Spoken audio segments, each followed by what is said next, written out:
Graça e paz, igreja amada. Obrigada, pastor Edu. Eu acho maneiro o pastor da Rede Jovens, a pastora também. Super maneiro, super amados. Boa noite, igreja. Muito felizes de estar aqui presencialmente mais uma vez. A todos que estão em casa. No domingo passado, eu e o Fábio não estávamos aqui, estávamos numa missão de amor. Fomos ao encontro da nossa família, El Shaddai, no momento de uma prova muito grande. Tivemos ali um tempo muito especial, né? Uma experiência sobrenatural. Fomos para Campo Grande, 1000 quilômetros de carro, porque queríamos evitar os aviões, né? Ainda dentro desse processo da pandemia. E fomos de carro. E em tudo, assim, Deus estava conosco. Foi uma viagem leve, uma viagem rápida. Era muito incrível porque a gente andava 500 quilômetros e a gente sentia que tinha andado 20.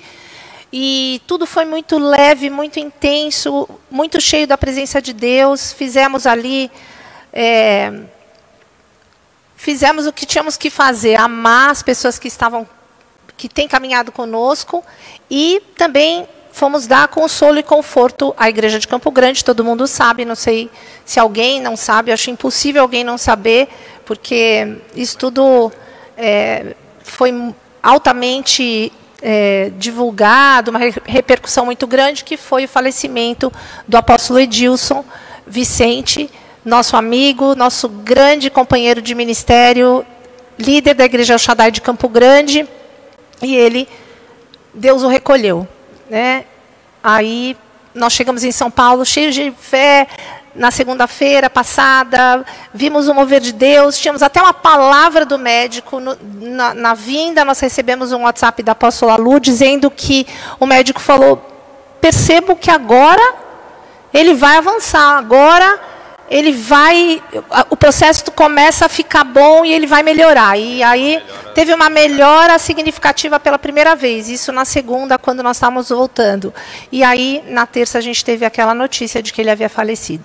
Bom, foi muito difícil. A gente se pergunta muito: Senhor, por quê? Como? A igreja orou, tanta fé, tanta esperança, tanta expectativa. E eu nem sabia que eu ia estar aqui no altar hoje. O Fábio falou: dá um oi para a igreja. Mas eu queria compartilhar, você me dá 2 minutinhos? Eu queria compartilhar uma experiência que eu tive, pessoal. Ele sabe dessa experiência, meu marido, pessoas muito próximas, que no dia 26 de julho, quando era aniversário do Fábio, foi o dia que o apóstolo Edilson, nós até oramos, fizemos uma intercessão por ele aqui. Ele mandou uma mensagem para a igreja El Shaddai, porque ele estava no início da internação, ele estava talvez 3 dias internado, ele quis ser forte, mandar uma mensagem para a igreja, e ele estava bem ainda, ele estava apenas com aquela máscarazinha, e ele deixou uma mensagem que nós recebemos pela apóstola Lu no meu WhatsApp, dizendo que igreja El Shaddai, Deus inaugura um tempo novo, um grande avivamento virá, e tal, e bababá, enfim, dando uma mensagem de esperança, contando o que ele estava vivendo ali. E aí ele fala assim: vem comigo para a gente fazer coisas grandes e maravilhosas para o Senhor. E falando assim: viveremos um novo começo, vem comigo. E aí aquela palavra novo começo ficou no meu coração. Falei: é verdade, acho que vai haver um romper aí, alguma coisa grande. Ele chama todos para irem com ele, e aí nós íamos para o culto. Nós estávamos sentados, eu estava sentadinha ali, o Fábio ministrando, e naquele momento você pode olhar a palavra do 26 de julho, que é o aniversário dele, inesquecível para mim essa data. Ele ministra uma palavra maravilhosa, ele foi super elogiado, ele fala de coisas lindíssimas, e uma das coisas que ele fala, nós fizemos um clamor também muito grande aqui pelo apóstolo Edilson. Eu gravei o clamor, mandei para a apóstola Lu, falei: estamos intercedendo. Ela: obrigada, apóstola. Mas ele estava, tudo naquela hora, tipo, ele vai atravessar isso tranquilamente, aquela sensação de que a pessoa está só com um arzinho. Quantas pessoas a gente viu vencer esse vírus, essa enfermidade? E quando o Fábio estava ministrando, ele falou assim: nós precisamos ter mais a perspectiva do céu. E todo mundo: amém. Enfim, aí ele falou: e quando nós morremos, não é o fim, é um novo começo. Quando ele falou isso, eu na cadeira tremi. Eu tenho alguns insights proféticos.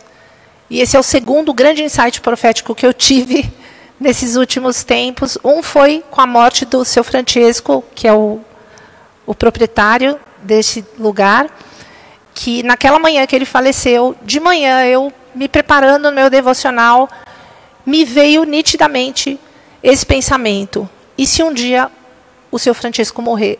Não me pergunta por que isso veio na minha mente. Não me pergunta. Esses insights são coisas que a gente não explica. Isso eram 7 horas da manhã. Eu estava escovando o dente, me veio esse pensamento meio desconexo. Eu falei, por que estou pensando isso? Enfim, 10 horas da manhã, quando a gente recebeu a notícia, eu tive até uma descompensação, minha pressão subiu, porque a Vitória estava no telefone, ela desligou, minha filha, e falou, mãe, o seu Francesco morreu. E eu parecia assim, que a sala estava rodando, eu falei, porque era muito louco, eu tinha de manhã pensado aquilo, e naquele momento ela veio, eu falei, como assim? Ligou uma pessoa, tal, e eu comecei a chorar, deitei, o Fábio estava atendendo umas pessoas na sala, eram umas possíveis inquilinos do nosso apartamento, eu fui para o quarto, comecei a me sentir meio mal, porque era um misto de, Deus, o que é isso, né? Uma notícia totalmente inusitada, uma pessoa que eu nunca penso nessa pessoa.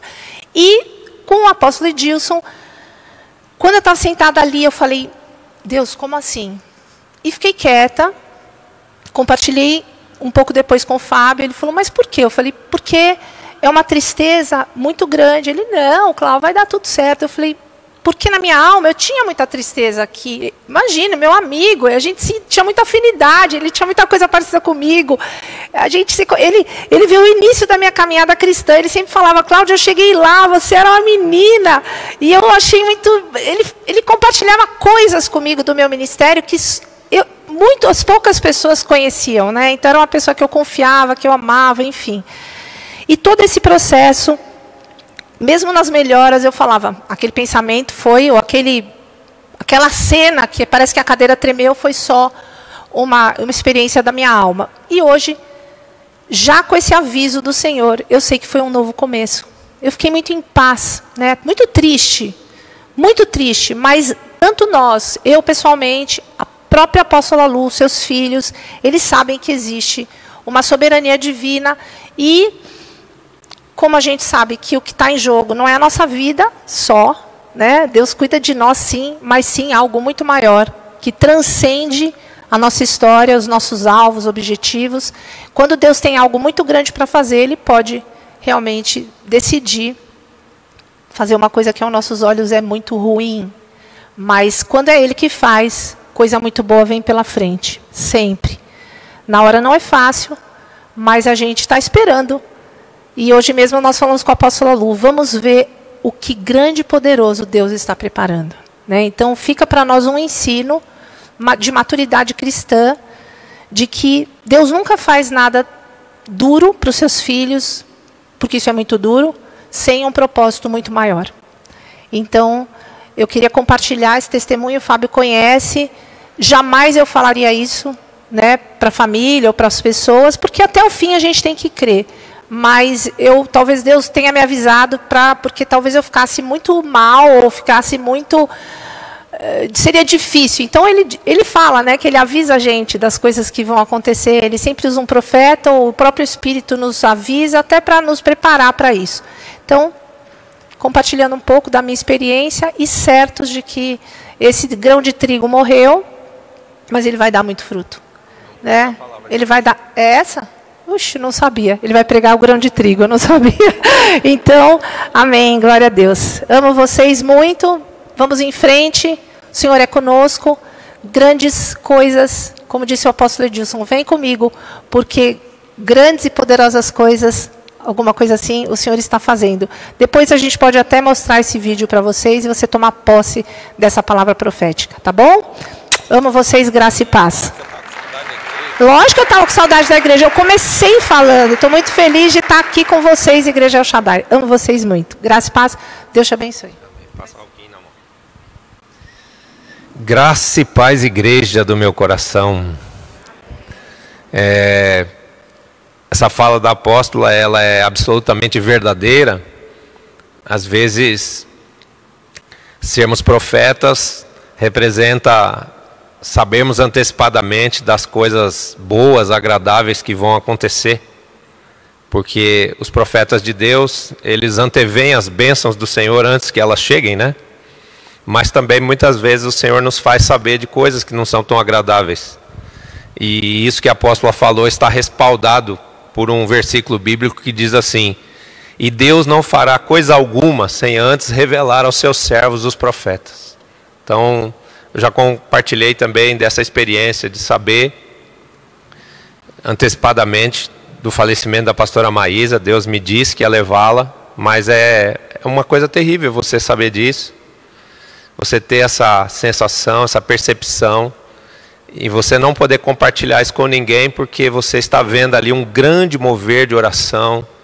A igreja de Campo Grande se mobilizou de uma forma maravilhosa. Eu não sei quantos puderam ver os vídeos, mas eu acho que durante mais de 2 semanas eles oraram na porta do hospital, de manhã, às 8 da manhã, iam muitas pessoas para a porta do hospital orar.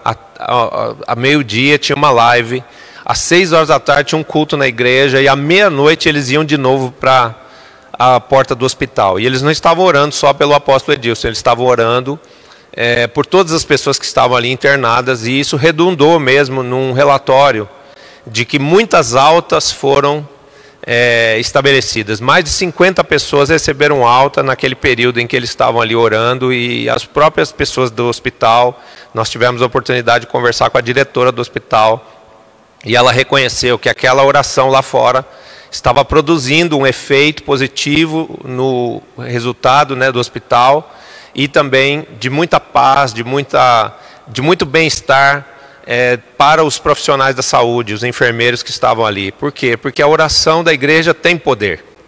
Mas uma das coisas que a gente se questiona é por que esse mover tão grande e não obtivemos resposta. E a conclusão que a gente chega é só essa, né? Deus, na sua infinita bondade e também soberania, decidiu tomar o seu servo para si e tê-lo com ele, né? O Salmo 116, versículo 15, diz que Deus tem prazer na morte dos seus santos, porque os que são santos vão viver com Deus eternamente, né? Estarão a salvo de todas as suas aflições, de todas as suas angústias. Então nós temos dificuldade de nos relacionarmos com a morte, mas a morte, na verdade, não é o fim. A morte é o início de um novo começo. A morte é o início de uma vida que não terá fim. E Deus vê isso dessa maneira, né? Nós estamos aqui apegados a esta vida, e nos dói muito a separação, né, que sofremos quando alguém vai ao encontro do Senhor. Mas nós que somos participantes da visão, sabemos que depois que tem um reencontro, depois que tem um encontro, a gente tem direito também a um reencontro, né? Então um dia nós vamos todos nos encontrar e nos alegrar na eternidade. E eu louvo a Deus, eu agradeço ao Senhor por ter colocado uma pessoa com um coração tão bondoso, tão generoso, tão fiel, tão amoroso, como o apóstolo Edilson, do nosso lado, na construção desse ministério chamado El Shaddai. Ele foi o primeiro líder, né, que iniciou um ministério, uma igreja, abriu uma segunda igreja depois dessa aqui, que é a sede nacional, né? Então, nessa caminhada toda, ele e a apóstola Luciene, seus filhos, foram extraordinariamente usados pelo Senhor, e também fizeram muitas pessoas, muitas famílias, milhares de pessoas conhecerem ao Senhor Jesus pelo seu exemplo, pela sua fé, pela sua dedicação ao Senhor. Então quero que você aplaude o Senhor pela vida desse líder, desse pai, desse marido, desse homem de Deus, desse sacerdote do Senhor, tão lindo, tão maravilhoso. Obrigado, Senhor, pela vida do apóstolo Edilson Vicente e pela vida da sua família. Vamos orar. Eu queria que você ficasse de pé para nós orarmos agora por aquilo que virá, a palavra que o Senhor vai nos ministrar. e por esse culto, onde eu estou feliz por ver você aqui. Estou vendo que você venceu o frio, venceu as vozes da alma, venceu a inércia do corpo, venceu as notícias da televisão. E eu quero te dizer, se proteja, tenha todos os cuidados necessários. A prudência, ela é uma orientação divina, sermos prudentes, sermos cuidadosos, principalmente com a nossa própria saúde. Mas não seja medroso, não tenha medo, não temas, porque o Senhor tem te guardado e vai continuar te guardando, em nome de Jesus. Podem sentar, queridos. Nós vamos já para a palavra principal. E eu fiquei muito feliz, né? Não estava no script a apóstola Cláudia vir aqui falar nada. Mas quando eu sentei ali, eu mesmo falei para ela: meu amor, você não quer dar um oi para a igreja? E ela falou: vou, me dá a oportunidade de ir. E aí ela veio, e quando ela, no final aqui, disse: bem, o apóstolo Edilson foi esse grão de trigo aí, né, que caiu na terra, morreu, mas que na verdade vai gerar muitos outros frutos iguais a si. Eu vi que isso era uma confirmação do texto que Deus me deu hoje para ministrar a vocês, que está em João capítulo 12. Tem alguém aqui que é 12? Quem aqui ama a visão? Quem aqui entende a visão? Quem aqui trabalha na visão? Glória a Deus. Então que Deus te dê a vitória na visão, e que Deus te dê os seus 12. Para quem não sabe, os 12 são os discípulos, semelhantes à equipe que Jesus formou. Né? Eu falo isso porque às vezes tem gente nova que está em casa e fala: o que é 12? O que é esse negócio de 12? Né? Jesus teve 12 discípulos, e aqui a gente também, cada um se doa, se dedica, trabalha para ganhar 12 pessoas e cuidar de 12 pessoas, e assim sucessivamente. Dessa forma o ministério cresce e também todos são bem cuidados. Cuidar de 100, de 1000 é difícil, mas cuidar de 12 é possível. Então, quando nós cuidamos de 12, todo mundo fica bem cuidado, e assim a igreja pode crescer com saúde, com qualidade. Todos acharam aí? A palavra em João 12, 20 a 27. Espere por mim que eu não achei ainda, tá? Achei agora. Pronto. João 12, do 20 ao 27. Diz assim: ora, entre os que subiram para adorar durante a festa, havia alguns gregos. Estes, pois, se dirigiram a Filipe, que era de Betsaida, da Galileia, e lhe rogaram: Senhor, queremos ver a Jesus. Filipe foi dizê-lo a André, e André e Filipe o comunicaram a Jesus. Acho que aqui rolou um lance de geração, né? Um era 12 da segunda geração, foi falar com o líder da geração, que por sua vez levou o pedido até Jesus, né? E disseram: olha, tem uns gregos aí que estão querendo conhecer o Senhor, né? Vieram de longe e querem conhecê-lo, porque a sua fama já vai além dos limites de Israel. Porém, Jesus respondeu-lhes: é chegada a hora de ser glorificado o Filho do Homem. Ou seja, o que Jesus está dizendo é: estou me aproximando da cruz, está chegando minha hora de morrer. Então acho que não vai dar certo essa entrevista coletiva com os gregos agora. Eu acho que eu estou num momento de contrição, eu estou num momento que eu não estou para tititi, eu não estou para dar entrevista agora, né? Deixa para depois isso aí. É chegada a hora de ser glorificado o Filho do Homem. Em verdade vos digo, se o grão de trigo caindo na terra não morrer, fica ele só, mas se morrer, produz muito fruto. Quem ama a sua vida, perde-a, mas aquele que odeia a sua vida neste mundo, preservá-la para a vida eterna. Se alguém me serve, siga-me, e onde eu estou, ali estará também o meu servo. E se alguém me servir, o Pai o honrará. Agora está angustiada a minha alma, e que direi eu? Pai, salva-me desta hora? Mas precisamente com este propósito vim para esta hora. Note que neste último parágrafo lido, no versículo 27, Jesus diz com toda clareza: foi para isso que eu vim a este mundo, para enfrentar esta hora, a hora de morrer numa cruz e assim cumprir a missão que o Pai me deu. Bem, é evidente que esta palavra, ela tem ligação com tudo que nós vivemos essa semana, que foi essa perda, né, para o ministério El Shaddai. Quando eu digo perda, eu digo no sentido afetivo, emocional, porque, como eu falei, embora nós saibamos que a morte para um cristão verdadeiro, para um servo de Deus, é uma coroação, é um momento de entrar na glória, de ser glorificado pelo Pai, a morte nunca é bem assimilada pela nossa alma. O próprio Senhor Jesus aqui, enquanto homem, ele está dizendo no versículo final aqui: agora está angustiada a minha alma. Jesus, ele sabia o que era uma morte de cruz, e muito provavelmente não era só a percepção de que a morte de cruz seria uma morte demorada, dolorosa, torturante, né?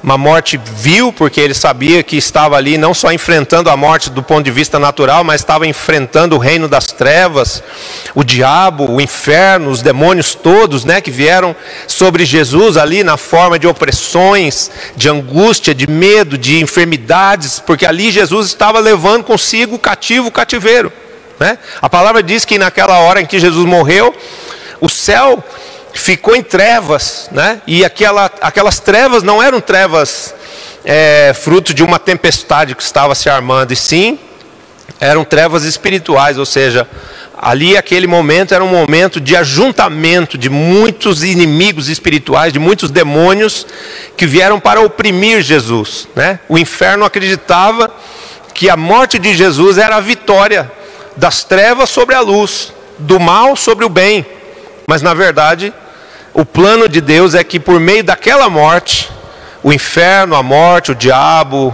e todos os demônios fossem vencidos, fossem derrotados, porque estava já programado que Jesus não só morreria ali na cruz, anulando a eficácia do pecado sobre a vida do homem, como também depois de 3 dias ele ressuscitaria, por ser o Senhor da vida e da morte. Mas Jesus diz muito claramente também que não só veio com esse propósito, o propósito de morrer, como também ele deixa muito claro que enquanto ser humano, a alma dele estava muito angustiada por aquele momento. Primeiro, porque Jesus sabia o que representava uma morte de cruz. Desde pequenininho, Jesus cresceu vendo pessoas sendo crucificadas. Então ele sabia que aquilo era uma morte produzida por Roma para infundir terror, medo naqueles que se levantassem contra Roma. Ou seja, a morte de cruz era um castigo para os malfeitores, para os inimigos do sistema imperialista romano, né? Que estava ali governando Israel, dominando Israel pela força. E também Jesus se afligiu pela perspectiva da morte, porque ele amava muito seus discípulos e sabia até do perigo espiritual que eles corriam com aquele momento da morte. Jesus se encarregou de orar pelos discípulos, de clamar por eles para que a fé deles não desfalecesse, ou seja, que naquele momento, aquela figura da morte, aquela aparência de uma morte que poderia ter a aparência de uma derrota, não viesse fazer a fé de ninguém desfalecer, porque quando nós estamos orando, né, pela cura de alguém, nós estamos orando para que a vida de alguém seja preservada, como fizemos durante todos esses últimos dias, em favor do apóstolo Edilson, e depois a pessoa parte, a pessoa morre, né, do ponto de vista físico, o que vem? Não vem um abatimento de fé? Eu acho que alguns aqui sentiram isso, né? Ficaram um pouco abatidos na fé. Meu Deus, mas cadê o teu poder? Por que o Senhor não curou essa pessoa, né? Então, essa é uma visão humana das coisas, porém a visão espiritual de Deus é outra, né? E nós precisamos entrar nessa capacidade, entrar nesse veio, né? Entrar nesse mundo espiritual para compreendermos um pouco mais a mente de Deus e entendermos, né, que a morte, embora nunca seja compreendida, aceita, né, ela é sempre dolorosa, ela é sempre rejeitada. Nós não queremos de forma alguma, enquanto seres humanos, nos depararmos com a morte. Eu falava no telefone esses dias com o meu irmão e falei assim, a vida é tão linda, né? É tão lindo você acordar de manhã, olhar para o céu, ver que um novo dia começou, um dia onde você vai poder fazer tantas coisas boas, onde até a própria visão da natureza, né? As pessoas que a gente ama, tudo isso enche a nossa alma de paz, de alegria. A vida nos traz prazer, né? Mas a morte é feia. A vida é linda e a morte é feia. Por quê? Porque a morte é horrível, né? Ela traz dor, ela traz angústia, como Jesus diz aqui. Mas aqui nesse texto, Jesus dá um outro enfoque para a morte, dizendo até que ela é necessária, né? Necessária para que possamos adentrar a vida eterna, né? Como foi dito aqui no início pela apóstola Cláudia, da minha fala de 15 dias atrás, de 3 semanas atrás, na verdade. O que na verdade o ser humano natural chama de morte, Deus chama de uma entrada na vida eterna, ou seja, é um novo começo, né? Começa uma vida que essa sim não vai terminar jamais, e essa sim é uma vida de plena paz, uma vida de regozijo, uma vida pela qual nós trabalhamos. Então existe aí um paradoxo, né? Uma coisa estranha, porque a gente prega o evangelho e vive lutando para as pessoas ganharem o céu, mas quando alguém vai para o céu, a nossa alma humana reluta e rejeita, e se angustia, e se entristece, e tudo isso é natural. Todas essas coisas, elas estão dentro de nós, porque pelo Espírito contemplamos a vida eterna, cremos nela, lutamos por ela, mas com a nossa alma nos ressentimos da separação e sentimos, né, a dor, a tristeza que nos advém dessa separação temporária que temos das pessoas que amamos. Aqui na própria igreja, pessoas por causa da Covid-19 perderam familiares queridos, e que Deus conforte o seu coração, né? E que Deus também te traga a percepção de que talvez o teu familiar nunca tenha se aproximado de Jesus como você desejava, ou como você imaginava que ele fosse vir para a igreja, se tornar um servo de Deus, mas pela sua fé, pela sua influência, pela sua aliança com Deus, pode ser que quando você chegar no céu você encontre ali a tua família, porque existe um decreto, né, uma promessa fiel e poderosa de Deus que diz: crê no Senhor Jesus e será salvo tu e a tua família, né? Então, a salvação é um dom divino, e a gente não sabe o que vai acontecer com cada pessoa, mas uma coisa nós sabemos: a palavra de Deus, ela é fiel, ela é poderosa, ela se cumpre, ela não mente jamais, né? E porque Deus é esse Deus fiel que vela pelo cumprimento da sua palavra, nós vamos ser surpreendidos por nos depararmos com essa bondade de Deus, com essa generosidade de Deus, que vai salvar, que vai levar para o céu, que vai abençoar pessoas que teoricamente não fizeram por merecer. Receberam isso como graça de Deus mesmo, porque graça de Deus significa favor e merecido. Amém? Então, talvez a sua influência, a sua fé levou em algum momento um familiar seu aí fazer uma oração, receber Jesus, crer no seu espírito, e quando você chegar lá no céu, você vai ter a grata surpresa de se encontrar com alguém que você pensou que não estava salvo, né?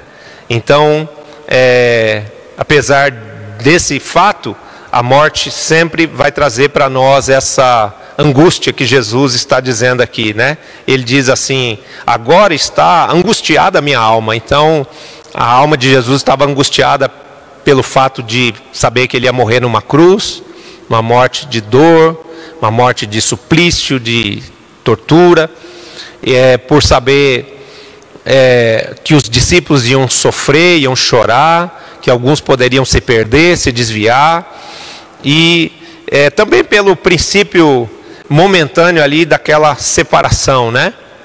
Porque Jesus era Deus, mas ele tinha um corpo de carne e ossos, ele tinha uma alma que chorava pelos sentimentos, pelas aflições e dores das pessoas, né? Lembre-se que Jesus chorou diante de Lázaro. Jesus chorou ao ver a dureza do coração do povo de Jerusalém. Então Jesus, ele tinha também uma alma de homem que se ressentia, que se compadecia, que sofria juntamente com as pessoas. Eu quero te dizer que Jesus continua, mesmo sendo um espírito, tendo essa mesma alma compassiva, que sofre quando você sofre, que se aflige por você quando você está aflito, e que também trabalha para livrar sua alma de todas as aflições. A Bíblia diz claramente que muitas são as aflições do justo, mas de todas o Senhor o livrará. Então nós temos conosco um Deus que está sempre tentando nos livrar das angústias e das aflições, mas há momentos em que elas ocorrerão. Jesus disse isso: enquanto vocês estiverem no mundo, vocês terão aflições. Então, será que o Senhor se entristece por ver apóstolo Alu sozinha, os filhos dele chorando por ele, os seus netinhos dizendo: vovó, fala para nós que é mentira, fala para nós que o vovô está vivo, né? Essa foi a expressão dos netinhos dele, que ele tem muitos netos, os netos muito apaixonados por ele, porque ele sempre foi um pai muito presente, um avô maravilhoso, né? Então é lógico que Deus se compadece disso, mas existe um aspecto que é a soberania de Deus, e que envolve algo maior, como foi dito aqui pela apóstola, né?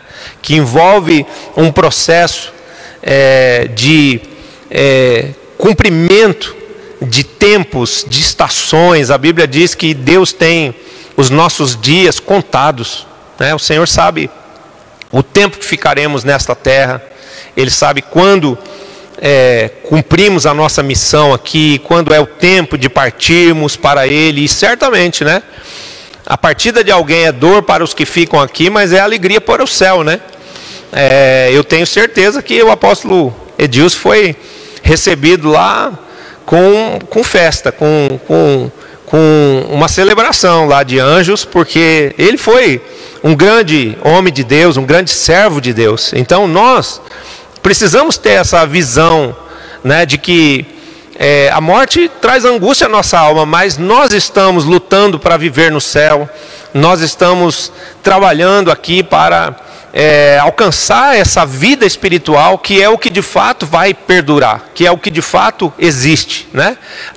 O mundo espiritual, que é invisível, ele é mais real do que o mundo físico, porque se a gente for olhar o material, do ponto de vista material, eu estou cada dia mais convicto disso, o quanto nós somos frágeis, o quanto não podemos confiar na matéria, não podemos confiar em nós mesmos, o quanto não podemos nos firmar sobre esse período pequeno de tempo em que o homem tem alguma saúde, alguma força nesta vida. Isso é muito passageiro se você for comparar com a eternidade. Uma pessoa que viveu com saúde, que viveu forte, que viveu bastante, 90 anos, 100 anos aqui na terra, como aconteceu com o servo de Deus Billy Graham, né? Serviu a Deus até os 100 anos. É notório isso aí. Mas se você comparar esses 100 anos com a eternidade, né, você vai ver que isso não é nada. E se você comparar também o fato de como terminou a carreira dele, Billy Graham, do ponto de vista físico, ele estava muito velhinho, muito debilitado, né? Então, a matéria, ela é limitada, ela é passageira, mas Deus tem preparado para aqueles que o amam algo indescritível, algo inimaginável, algo maravilhoso, algo poderoso, e é exatamente por este caminho e a este destino que o Senhor quer te levar, o céu. E por isso, neste tempo de oportunidade que temos aqui, devemos nos apegar ao Senhor, consolidar, como disse o pastor Edu aqui na sua introdução, a nossa fé e a nossa aliança com Deus, para amá-lo, para entregar genuinamente, completamente a nossa vida a Ele e servi-lo, porque aqueles que assim fizeram estão selados, estão coroados com a vida eterna. Você quer dar um aplauso ao Senhor por isso? Pode aplaudir com alegria. Então, nós ficamos, né, impactados com essa coisa de alguém que aos nossos olhos, diante do nosso julgamento, do nosso entendimento, parte cedo, né? alguém pode julgar assim, mas o apóstolo Edilson morreu tão novo, ele era um servo de Deus, ele era um homem de Deus, a igreja orou tanto por ele. De fato, eu digo para você que o que nos leva à conclusão de que essa era a vontade soberana, genuína de Deus, que estava determinado que assim seria, desde antes da fundação do mundo, é o fato de que, queridos, foi muito jejum, foi muita oração, foi um mover por um pastor que eu nunca vi, nem na vida de uma igreja, nem na vida dos seus pares. Os apóstolos do Brasil e das nações orando por ele todos os dias, incessantemente, entrando naquelas lives, servos de Deus clamando. Eu entrei na UTI para orar por ele, porque Deus me chama não só para ser filho, Deus me chama para ser servo dele. E nesse aspecto, o apóstolo Edilson, ele é um exemplo para nós. Por quê? Porque ele não só criou os filhos dele na presença de Deus, criou os filhos dele na presença de Deus, pelo testemunho, pelo exemplo, pela correção, pela exortação. Olha, ele era formado assim em academia militar, ele era firme, hein? Ele era firme com seus filhos, era ali no princípio, era ali na palavra, né? Com muito rigor, com exortação e correção, se fosse necessário. Mas isso funcionou, porque junto com a vara, junto com a firmeza, tinha o amor, né? E essa é uma capacitação que vem de Deus para nós. Quando a gente se entrega a Deus e se relaciona com Deus, a gente vai sendo aperfeiçoado no amor, a gente vai amadurecendo, a gente vai aprendendo a dar mais valor à vida, mais valor às pessoas que estão ao nosso redor. O pecado, como eu já falei algumas vezes, ele nos deixou muito frios, muito mecânicos, muito indiferentes, às vezes egoístas. Mas à medida em que a gente vai convivendo com Jesus, o amor dele, a vida dele vai trazendo ternura ao nosso coração, vem nos ministrando valores espirituais de misericórdia, de compaixão, de compreender as pessoas, de valorizar as pessoas. E quando chegamos a essa maturidade, né, então percebemos que também Deus está fazendo uso desse trabalhar dele na nossa vida para nos levar ao propósito de sermos úteis às outras pessoas, a podermos levar o que de mais precioso, de mais valioso pode um ser humano receber na terra, que é conhecer a Jesus e receber a salvação.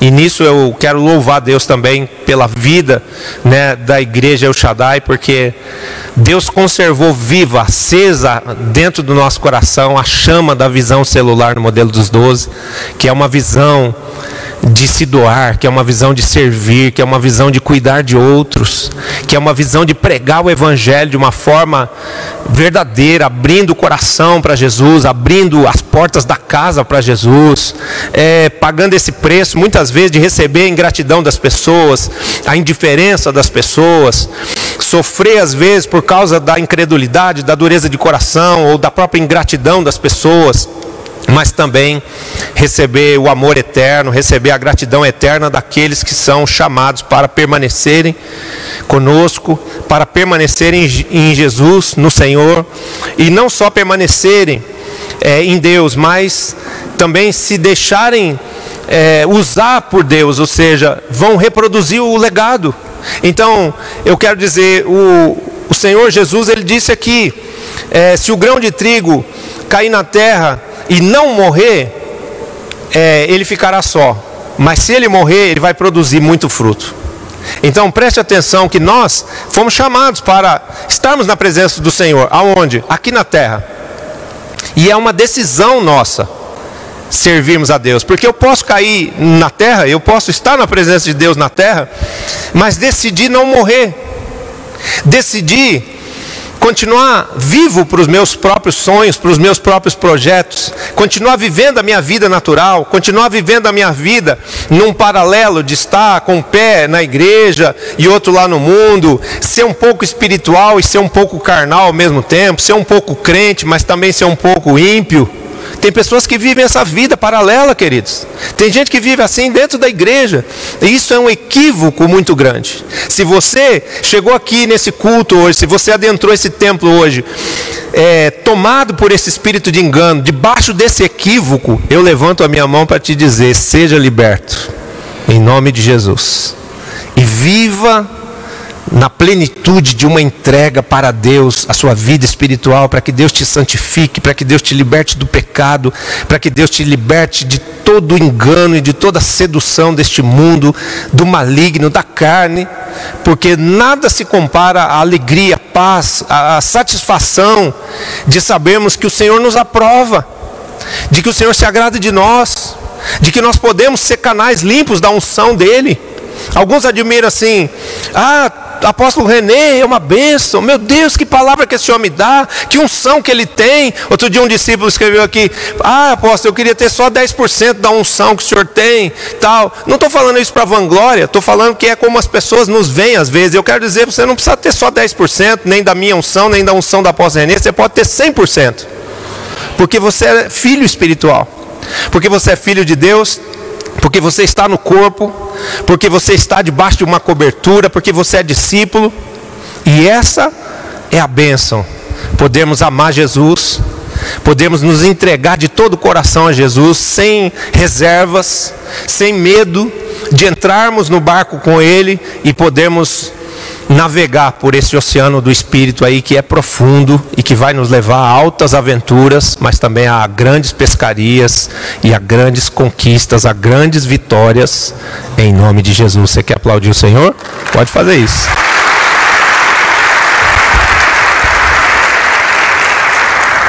Então, Jesus fala isso, ele fala assim: olha, a morte, ela é angustiosa, a morte é repudiada pelo homem, mas quem quiser ganhar a sua vida, e ele está falando da vida espiritual, ele diz: precisa morrer. Ele não está falando agora mais de uma morte física, ele pegou o contexto da morte física pela qual ele ia passar, para ilustrar a necessidade de morrermos espiritualmente, no sentido de não continuarmos sendo, na presença de Deus, depois de conhecermos a Jesus, as mesmas pessoas que nós éramos antes. Racionais, humanistas, egoístas, que vivem essa vida comum de acordar, trabalhar, ganhar dinheiro, cuidar da família, pagar as contas, voltar para casa, assistir o Jornal Nacional, ficar apavorado com a Covid.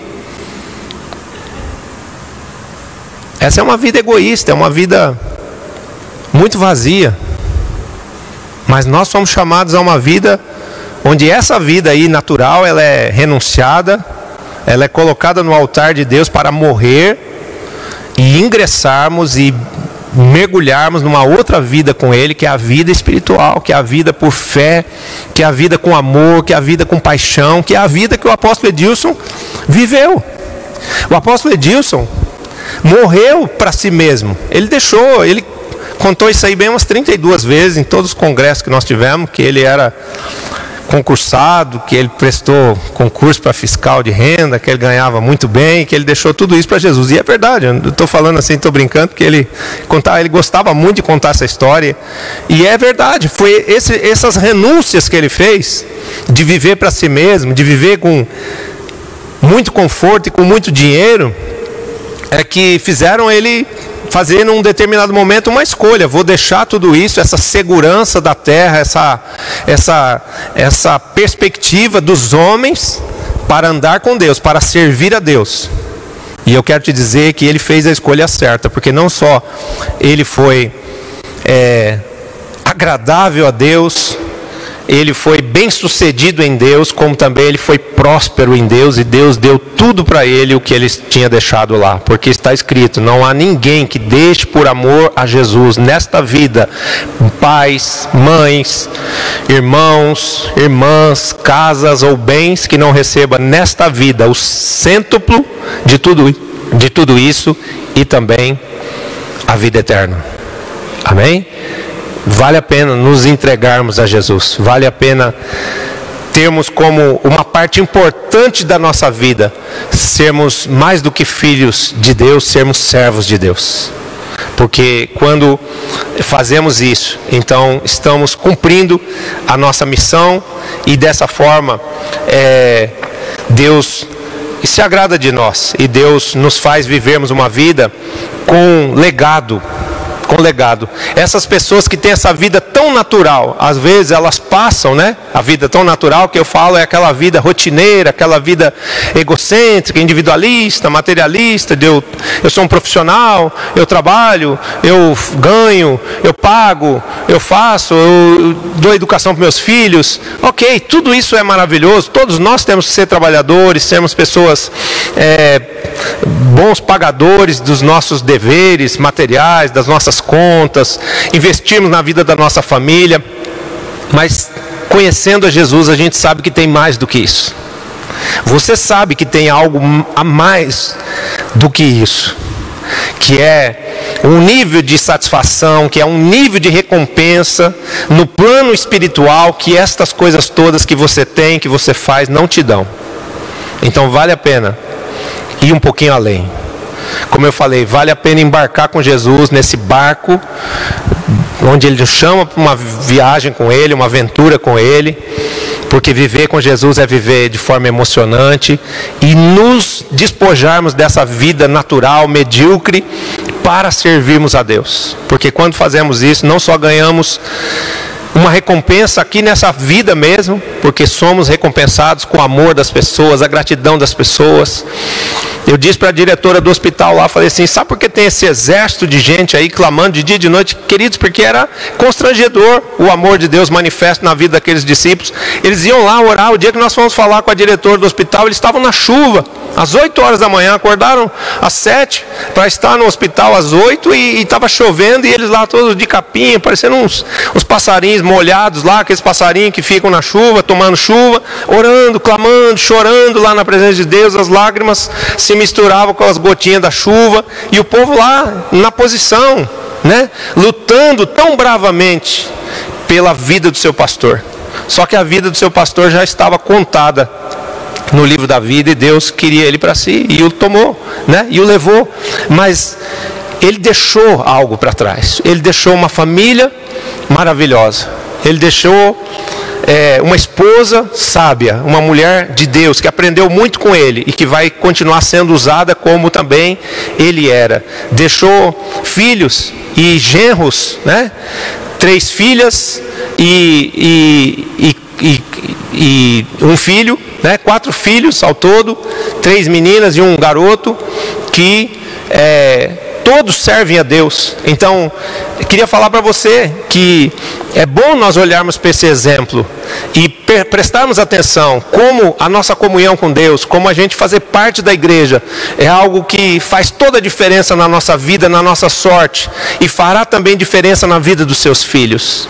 É importante você viver a palavra e viver aquilo que está escrito. Ensina a criança no caminho em que deve andar. Ou seja, vamos pelo nosso exemplo, vamos pela nossa oração, vamos pela nossa ministração em casa, ensinar os nossos filhos a amarem a Deus. E amarem não só de boca, amarem não só com palavras, mas amarem servindo a Deus, tendo prazer na casa de Deus, tendo prazer na obra de Deus. Vamos ensinar a eles que a obra de Deus é amar as pessoas, é pregar o evangelho, né? É cuidar de quem está necessitado, é cuidar de quem está sofrendo. E isso vai fazer deles pessoas sempre guardadas, protegidas por Deus, bem-sucedidas em Deus. Olha os nossos jovens, muitos dos jovens que a gente tem aqui nesse altar, muitos dos jovens que a gente tem na rede de jovens hoje, discípulos da igreja, líderes de célula, que chegaram na igreja muito jovens, crianças, né, como a Nara. Que idade você tinha, Nara, quando você chegou? 12 anos, né? Mas graças a Deus o Senhor alcançou o coração dela, e ainda que os pais dela tenham saído da igreja, ela permaneceu. Mas olha como Deus tem abençoado a vida dela, como Deus tem dado êxito na vida profissional, na vida familiar, né? Deu um marido apaixonado por ela, né? Agora vão ter bebê, né? Já sabe que é um menino, vai vir aí uma semente boa, um fruto fiel. Vamos dar um aplauso a Jesus.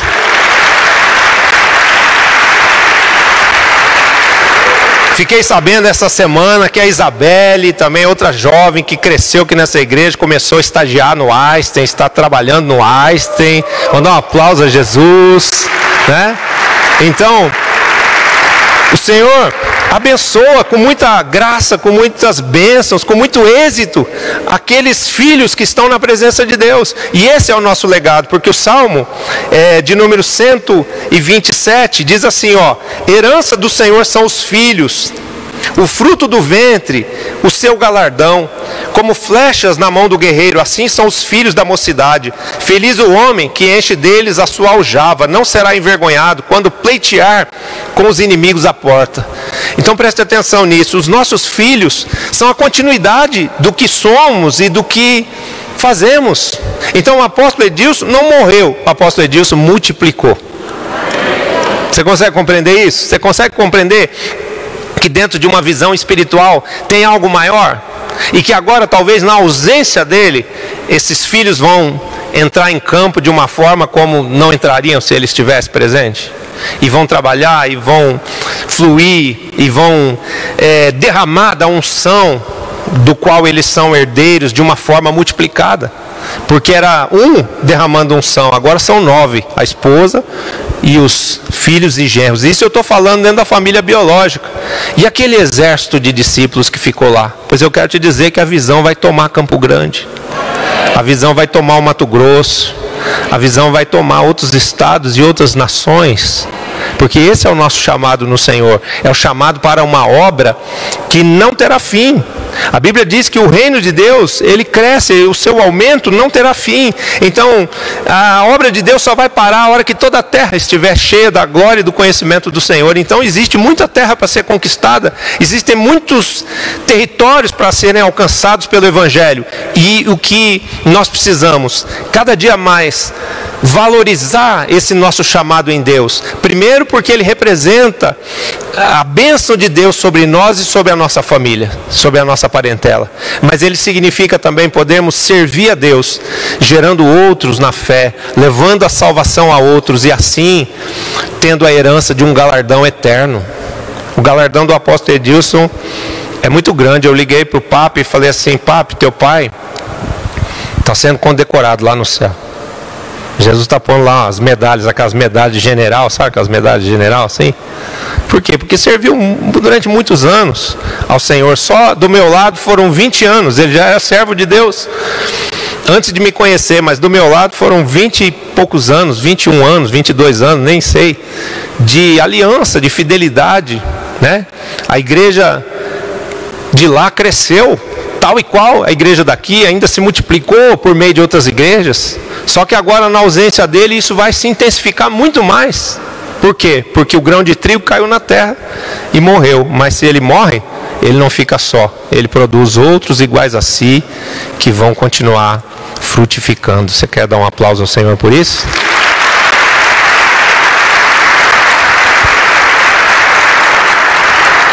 Então a palavra que eu quero dar para você é: não ame a sua vida neste mundo. Entregue-a para Jesus, porque Ele vai te dar em troca uma outra vida maior e melhor, com muito mais sentido, com muito mais propósito, com muito mais paz, com muito mais alegria, com muito mais recompensa, tanto aqui na terra do que lá no céu. Amém? Vale a pena nós sermos servos de Deus, vale a pena a gente se dispor a servir a Jesus. E isso começa dentro dos parâmetros da relação pessoal com Ele, onde a gente não pode, como cristão, como pessoas que fazem parte do corpo, deixarmos a nossa vida entrar no automático. Não deixa a sua vida assim cair no marasmo espiritual, principalmente agora nesses dias de pandemia, né, que você só fica dentro de casa, muitas vezes só pode estar em contato com as pessoas pela internet. Não deixa isso te paralisar, não deixa isso esfriar seu coração. Não. Vem para a oração das 6, vem, ora em casa, faz um propósito de orar com os filhos, de orar com a família, faz um culto no lar, movimenta as águas da sua vida espiritual.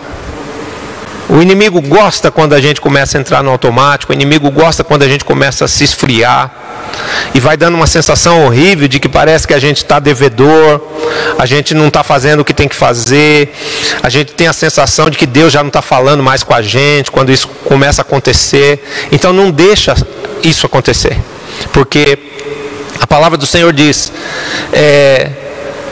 se vocês se voltarem para mim, eu me voltarei, me achegarei a vós outros, né? Se volte para mim, que eu me volto para você. Ou seja, toda ação nossa de fé, toda busca, quando eu dobro o meu joelho, quando eu clamo pelo poder do sangue de Jesus, quando eu invoco a pessoa do Espírito Santo, eu estou movimentando as águas espirituais da minha vida. E aí, por meio dessa relação, onde eu estou buscando a Jesus, eu vou me encontrar também com a obra de Jesus, que é eu ser amado, cuidado, curado, transformado, aperfeiçoado pelo seu amor e pelo seu poder, mas ser útil nas mãos de Deus também, deixando o legado. Que legado é esse? O legado de ter filhos que também creem no Senhor. É uma pena que essa pandemia tenha impedido, assim, atrapalhado, né? Não impedido, mas atrapalhado o mover que estava acontecendo no Ministério Infantil, quando as crianças estavam podendo vir para a igreja, né? Nosso Ministério Infantil, ele vinha se aperfeiçoando, ele vinha melhorando, né? Pela ajuda, pela cooperação de muitos voluntários, pela liderança dedicada, determinada da apóstola Cláudia, que já dava o suporte dela, o serviço dela na igreja quando a gente estava lá na Monte Alverne, mas não era no templo maior, era na igrejinha de zinco lá, de barracãozinho de zinco, né? Lá ela já era professora da escola, ela já era a primeira voluntária lá que dava aula para as crianças na classinha, né? E esse amor, esse zelo Deus colocou sobre ela, porque na verdade os nossos filhos, eles são uma geração espiritual, uma geração de filhos que vão fazer coisas grandiosas, coisas portentosas neste mundo. Então nós não podemos fraquejar na fé, não podemos retroceder no nosso exemplo como pais. Você como pai, você como mãe, você não tem responsabilidade só com a sua fé, você tem responsabilidade com a fé do seu filho. Porque a fé do seu filho depende da sua, de você ser exemplo para ele, de uma pessoa afeita a Deus, apegada a Deus, que não negocia princípios, que põe Deus em primeiro lugar, que tem uma fé que suporta tudo, até a soberania de Deus quando ele leva alguém. Tem gente que na hora que perde qualquer coisa, sejam coisas ou seja uma pessoa, já murmura, já blasfema, já se volta contra Deus. Mas eu quero dizer que Deus é Deus sempre, quando Ele diz sim e quando Ele diz não para a gente. E a gente tem que saber agradecer a Ele, tanto nos sims que Ele nos diz, que são muitos, quanto em alguns nãos, aos quais Ele se reserva no direito de dizer não para a gente. Amém? E isso é o que produz vida no reino. Quando nós morremos, quando nós renunciamos a essa vida comum, essa vida para nós, e a gente decide viver para Jesus. E viver amando e servindo as pessoas. Isso gera legado na terra, isso gera recompensa na terra, isso também gera legado e recompensa no céu. Amém? Não sei se você entendeu a mensagem, mas o apóstolo Edilson, ele não morreu, ele foi multiplicado, né? E eu tenho certeza que agora a obra ali vai se intensificar, porque vai se multiplicar por meio de muitos outros líderes que foram gerados por ele. Você, quando se relaciona com Deus, está gerando futuros cidadãos dos céus, cidadãos santos para esta terra, porque esta terra precisa de gente santificada. Essa terra está muito louca, essa terra está muito cheia de maluco, essa terra está muito cheia de gente maligna, doida, perdida, né? Uns porque são perversos mesmo, outros porque são ainda cativos, oprimidos do inimigo e vão ser transformados e melhorados quando conhecerem Jesus.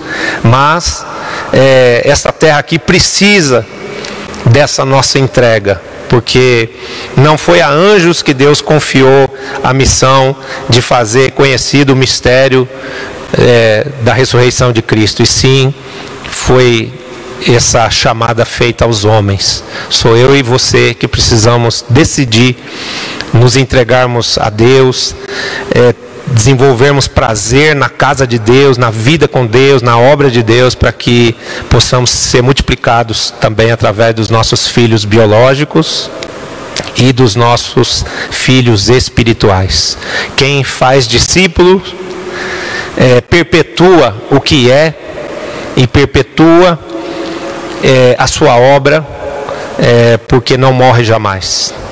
A minha mensagem de conforto para todos os familiares e também para os líderes foi essa: quem ama e serve a Jesus não morre jamais, continua vivo pelo Espírito e continua vivo também por meio da sua obra, porque dentro de cada um daqueles filhos e daqueles discípulos que lá estão, tem um pouquinho dele, tem o amor dele, tem a fé dele, tem a vitória dele, que foi confirmada por Jesus na sua chamada. A apóstola Lu fez um culto de ação de graças e ela disse: obrigado, Senhor, obrigado, porque ele foi achado no Senhor até o último dia, ou seja, ele partiu servindo a Deus, e isso é um grande privilégio, uma grande bênção, porque muitos, queridos, que conhecem a Jesus, que têm o chamado para servir Jesus, antes de partir se desviam e acabam maculando o seu chamado e corrompendo a sua carreira em Deus.